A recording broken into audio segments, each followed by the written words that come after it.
صد مهر و وفا میان دوستان باشد. دوستان مرا خدا نگهبان باشد. امیدوارم که هر کجای باشید سلامت و سربلند باشید. اکنون که عید رمضان فرا رسید، پیش از همه تبریکاتی با جان و دل خود را از ملک غریبستان به ملک تاجیکستان به همه یار و دوستان و به خویش و تباران و به حق و همسایگان، به مردم مهنتکش و تمام غریبان، به امت محمدی و کل مسلمانان میخواهم برسانم.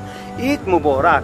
خوش و خرسندی کنید، چون که امروز عید ماست، نه عید یهود و نصاراست. مصرع‌هایی هست که تعلق به همین روز دارد و با شنیدنشان خیال شخص را به عالم کودکیش میبرد. این هم باشد. عید نو مبارک، کلچه‌هاتان قطارک، یک تخمک هوارک.